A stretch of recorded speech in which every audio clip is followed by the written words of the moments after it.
अरशद नदीम की वालिदा कहती हैं कि टोक्यो ओलंपिक्स में उनका बेटा मेडल तो ना जीत सका, लेकिन उसने अवाम के दिल जीत लिए। उन्हें उम्मीद है कि आइंदा मुकाबलों में अरशद नदीम ज़रूर पाकिस्तान के लिए मेडल जीत कर लाएंगे। वो मियाँ चन्नू में जियो न्यूज़ की नुमाइंदा मैमूना सईद से बातचीत कर रही थीं। दिल जीते हैं, ठीक है, हमारा बेटा ये गाँव आगे से भी दिल जीतेगा, कामयाब होएगा, पाकिस्तान का नाम रोशन करेगा, पाकिस्तान का झंडा लगाएगा और मेडल जीत के आएगा इंशाल्लाह ताला। जो लोग भी खड़े हैं आए हैं उनको सारे को फख्र है भी हमारा बेटा भाई या जो भी है इंशाल्लाह ताला आगे कामयाब होएगा और पाकिस्तान का नाम रोशन करेगा। टोक्यो ओलंपिक्स में जावलिन थ्रो के मुकाबले में गोल्ड मेडल हासिल करने वाले भारतीय खिलाड़ी नीरज चोपड़ा ने सोशल मीडिया पर 16 जून को एक पैगाम में लिखा कि टोक्यो ओलंपिक्स के लिए तमाम तैयारियां मुकम्मल कर ली गई हैं। ओलंपिक्स में हिस्सा लेने के लिए उनकी तमाम ज़रूरियात की बेहतरीन इंतजाम किए गए हैं। वो यूरोप में ट्रेनिंग कर रहे हैं। सख्त वीज़ा कवानीन के बावजूद भारतीय सिफारत खाने की कोशिशों के शुक्रगुजार हैं, नीरज ने कहा था।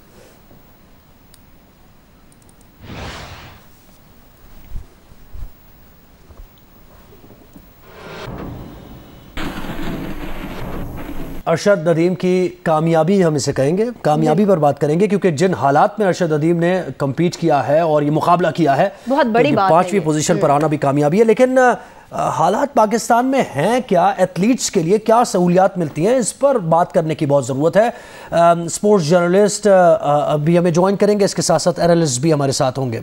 इस वक्त अतीकुर रहमान हमारे साथ मौजूद हैं और एथलीट कोच रोमा अल्ताफ साहिबा भी हमारे साथ मौजूद है।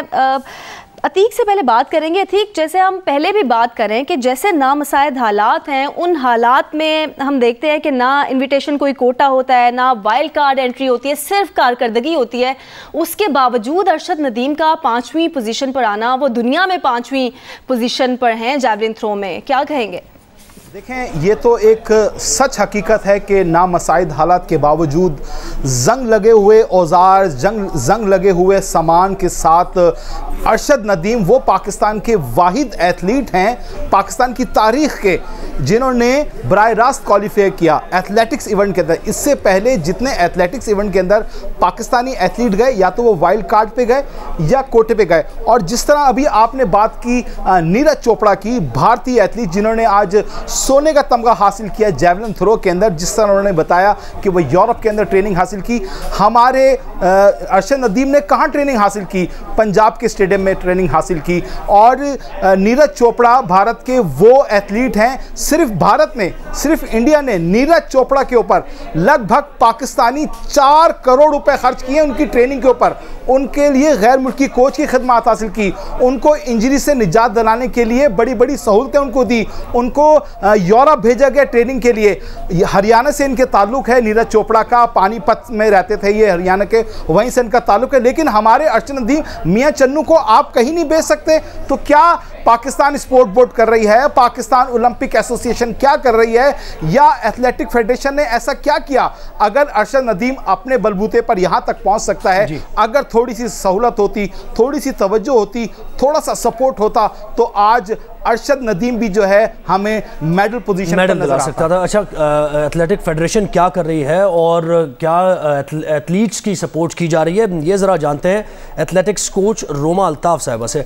रोमा साहिबा, आप बताइएगा कैसे ट्रेनिंग होती है? जैसे अब ओलंपिक्स में कम्पीट करना था एथलीट्स को, तो क्या बजट रखा गया था और क्या ट्रेनिंग सेशंस, ज़रा बताइए थोड़ा सा इस बारे में।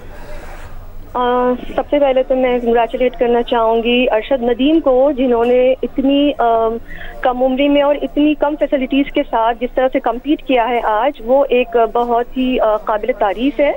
और दूसरी बात यह है कि देखिए, बात तो यह है कि बजट डेफिनेटली हम कंपेयर नहीं कर सकते हैं किसी भी दूसरी कंट्री के साथ, स्पेशली इंडिया ने जितना बजट रखा और जितना वो खर्च करे। हम अपनी जो भी लिमिटेड बजट या अपने लिमिटेड सोर्सेज के अंदर हमारे पास पाकिस्तान में खर्च किया जाता है।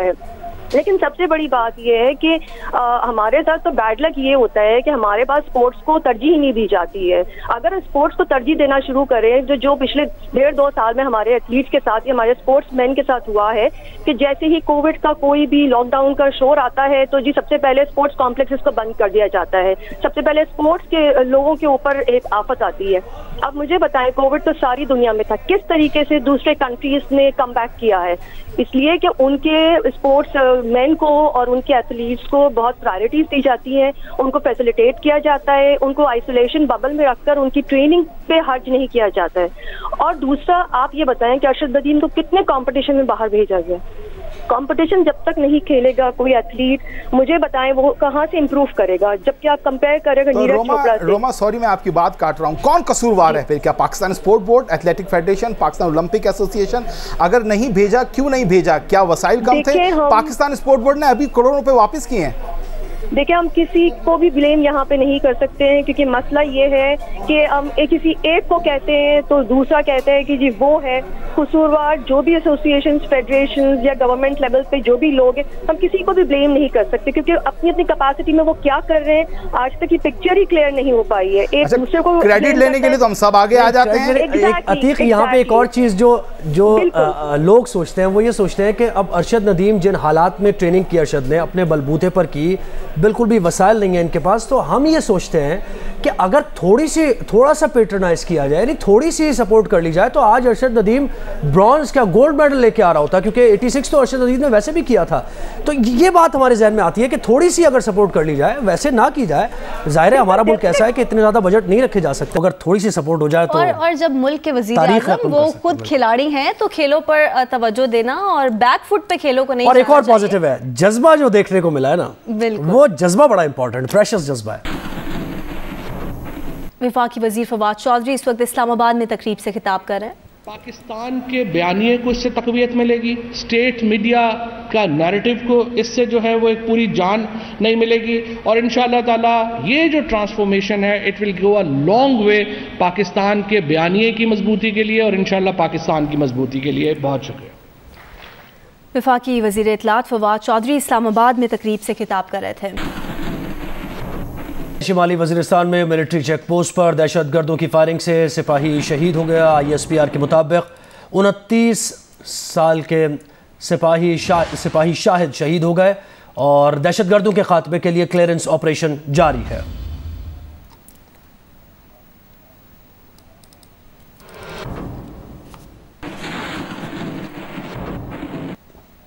बरतानिया की रेड लिस्ट से पाकिस्तान के निकलने की उम्मीद पैदा हो गई है। बरतानवी वज़ीर आज़म बोरिस जॉनसन ने पाकिस्तान को रेड लिस्ट से निकालने का इशारा दे दिया है। रॉयल मिलिट्री अकेडमी में पाकिस्तानी हाई कमिश्नर मुअज़्ज़म अहमद खान से गुफ्तगू करते हुए बोरिस जॉनसन ने कहा कि पाकिस्तान को रेड लिस्ट से निकालने के लिए डेटा का जायज़ा ले रहे हैं। नुमाइंदा जियो न्यूज़ मुर्तज़ा अली शाह ने लंदन से हमें ज्वाइन किया है। मुर्तज़ा, कहिएगा, एक अच्छी खबर आ रही है। जी, British prime minister Boris Johnson की यहाँ पाकिस्तानी डेलीगेशन से सैंडहर्स्ट अकेडमी में मुलाकात हुई और उस मुलाकात के दौरान जो पाकिस्तानी डेलीगेशन था जिसको लीड कर रहे थे हाई कमिश्नर मुअज़्ज़म अली खान, वहाँ पर पाकिस्तानी डेलीगेशन ने जो रेड लिस्ट के जो मामला था वो बोरिस जॉनसन से उठाया और उनको बताया कि पाकिस्तान में इस हवाले से बहुत कंसर्न पाया जाता है और हज़ारों लोग हैं जिनकी मुश्किलात में इजाफा हो रहा है, चूँकि पिछले कई महीनों से लोग क्वारंटीन की वजह से और जो दीगर रिस्ट्रिक्शन है उनकी वजह से ट्रैवल नहीं कर रहे। इस पर बोरिस जॉनसन ने जवाब दिया कि जो पाकिस्तान की जो रेड लिस्टिंग का मामला है उसके हवाले से बरतानिया जो साइंटिफिक डेटा उसकी बेस पर उसको देख रहा है। जो पाकिस्तानी डेलीगेशन है उनका ये कहना है कि जो उनकी बातचीत हुई उसमें उनको उम्मीद नजर आई है कि अब पाकिस्तान को शायद अगले चंद हफ्तों में एम्बर लिस्ट में मूव किया जाएगा। इसके अलावा वहाँ इसी मुलाकात के दौरान बोरिस जॉनसन को पाकिस्तान आने की दावत भी दी गई और बोरिस जॉनसन ने भी कहा कि वो वज़ीर-ए-आज़म इमरान खान का जो बरतानिया का आगे होने वाला दौरा है उसके हवाले से वो उम्मीद करते हैं कि वो बरतानिया का दौरा करेंगे और जो पाकिस्तानी डेलीगेशन है उन्होंने जो दोनों ममालिक के दरमियान जो ट्रेड और अफगानिस्तान और जो दीगर जो दो तरफा तल्लुकात हैं इसके हवाले से भी बोरिस जॉनसन से बातचीत। जी बहुत शुक्रिया मुर्तज़ा अली शाह, आपने डिटेल्स दी।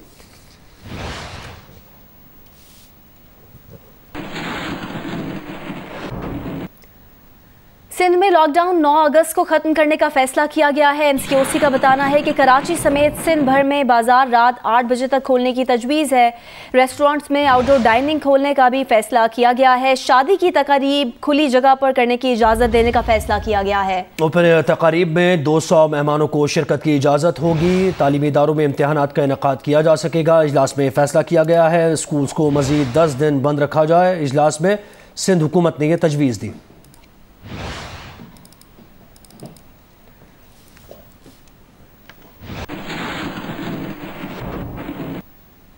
साइनोफार्म वैक्सीन की एक और खेप पाकिस्तान पहुंच गई है। हुकाम वजारत सेहत का कहना है कि साइनोफार्म की 5,28,000 खुराकें पाकिस्तान लाई गई हैं। 7,92,000 खुराकें गुज़िश्ता रात इस्लामाबाद लाई गई थीं। हुकाम के मुताबिक पाकिस्तान ने चीनी कंपनी से साइनोफार्म वैक्सीन की 20 लाख खुराकें दी हैं, खरीदी हैं। वैक्सीन की 2 खेप पाकिस्तान पहुँच चुकी हैं। 6,80,000 खुराकों पर मुश्तमिल तीसरी खेप कल पाकिस्तान पहुँच जाएगी। वज़ारत सेहत के हुकाम का बताना है कि साइनोफार्म वैक्सीन सूबों को ज़रूरत के मुताबिक फराहम की जाएगी। नामजद सूबाई वजीर असद खोखर के भाई मुबशिर खोखर के कत्ल का मामला है। तफ्तीश CIA मॉडल टाउन के हवाले कर दी गई है। नामजद मुलजिम उमर हयात को भी हिरासत में ले लिया गया है। नुमाइंदा जियो न्यूज़ अहमद फराज हमारे साथ मौजूद हैं, उनसे जानेंगे अहमद क्या कहती है पुलिस। जी, ये जब गुज़श्ता रात वाक़या पेश आया था उस वक्त तो एक जो मरकज़ी मुलजिम था नाजिम, उसको जो है वो पकड़ लिया गया था और ये जो मुकदमा दर्ज किया गया था ये मलिक जो असद हैं उनके बेटे हमजा की मुदय्यन में दर्ज किया गया और जिसमें एक मुलजिम जो था उमर हयात उसको भी नामजद किया गया। और हमारी इत्तलात के मुताबिक जो उमर हयात है मुलजिम, उसको उसके घर से पुलिस ने गिरफ्तार कर लिया, जबकि इस कत्ल की जो तफ्तीश है वो CIA मॉडल टाउन को सपुर्द कर दी गई है और इन दोनों मुलजमान से जो है वो तफ्तीश जारी है और दोनों मुलजमान को जो है कल जो है मुकामी अदालत में पेश करके उनका जिस्मानी रिमांड लिया जाएगा और आले कत्ल भी इनसे बरामद कर लिया गया हुआ है। जी, बहुत शुक्रिया अहमद फराज अपडेट करने के लिए।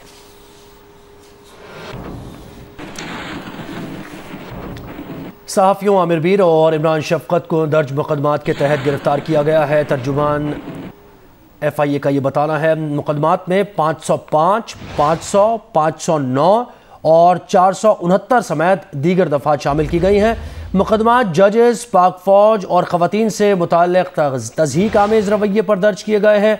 सोशल मीडिया पर चलने वाले 2 चैनल से ऐसे पैगामात और प्रोग्राम नशर हुए। तर्जुमान का यह कहना है इन प्रोग्राम से इदारों की बुनियाद कमज़ोर करके अवाम का एतमाद कमज़ोर करने की कोशिश की गई। तर्जुमान FIA का बताना है कि दोनों मुल्जिमान को ज़मानत पर छोड़ दिया गया है। तफ्तीश जारी है। मुल्जिमान के खिलाफ मज़ीद सबूत इकट्ठे करके चालान जमा करा दिया जाएगा।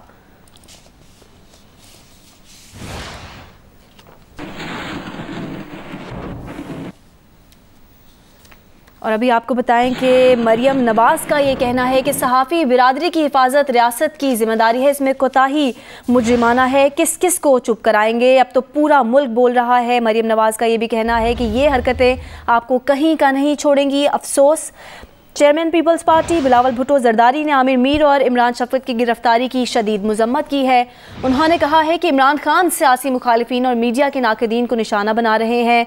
इमरान खान अपनी नाकामी और नाअहली छुपाने के लिए नाकदीन को निशाना बना रहे हैं। चेयरमैन पीपल्स पार्टी ने कहा कि दोनों सहाफ़ियों को फौरी रिहा किया जाए। सहाफ़ियों की गैर कानूनी गिरफ्तारियाँ काबिल तशवीश हैं। शहरी रहमान ने कहा कि आमिर मीर और शफकत इमरान ने क्या गुनाह किया है जो गिरफ्तार किया गया है। मौजूदा हुकूमत में सहाफ़ियों की गिरफ्तारियाँ और तशद्दुद मामूल बन चुका है। शहरी रहमान ने कहा कि हुकूमत FIA के ज़रिए सहाफ़ियों को हिरासा कर रही है। आमिर मीर और शफकत इमरान को जल्द अज जल्द रिहा किया जाए। ये कुछ देर पहले शहरी रहमान ने कहा था। इमरान शफकत और आमिर मीर दोनों का इक़बा काबिल मज़म्मत है। परवेज़ रशीद ने कहा, इसके साथ साथ परवेज़ रशीद ने कहा कि झूठ और नाकामी को आवाज़ बंद करके सच और कामयाबी से ताबीर नहीं किया जा सकता। कराची के लियारी जनरल अस्पताल में 105 साला खातून और 5 साला बच्चे ने कोरोना को शिकस्त दी। इन मरीजों को क्या तिब्बी इमदाद दी जा रही है, ये बता रहे हैं जियो न्यूज़ के नुमाइंदे खावर खान। ये कारनामा अंजाम दिया है लियारी मेडिकल कॉलेज के जो डॉक्टर्स हैं, उन्होंने जिनकी सरबराही कर रही थी प्रोफेसर अंजुम रहमान साहिबा, उनसे बात करते हैं। जब हमारे पास आई तो वो बड़ी क्रिटिकल कंडीशन में थी, मतलब उनका सेचुरेशन हार्डली 40% था और वो अटेंडेंट का तो ख्याल था कि शायद she is no more whatever. वो बिल्कुल वैक्सीनेशन नहीं थी, बल्कि उनकी फैमिली का कोई भी बंदा वैक्सीनेट नहीं था। वो बाद में फिर हम ही ने उनको वैक्सीनेट किया। वो सीवियर डिस्ट्रेस में थी और बायलैटरल लंग इन्फिल्ट्रेट थे, मतलब कि दोनों फेफड़े उनके इन्वॉल्व हो चुके थे। तकरीबन 1 हफ़्ता हमारे पास आईसीयू में रहीं। पहले वो मशीन पे थी, BiPAP and then CPAP. Over the time Allah ने करम किया उनके, और फिर वो ओवर द टाइम पेशेंट बेहतर होती रही। डेट्स रियली अ मेरिकल। 106 साल की अम्मा, और वो इतना फास्टली रिकवर हुई। उसके बाद फिर हमारे पास एचडीयू में शिफ्ट रहीं। वो एचडीयू में भी तकरीबन 8-10 दिन रहीं वहाँ पे, मगर 30 तक उनकी लास्ट टेस्ट पॉजिटिव था।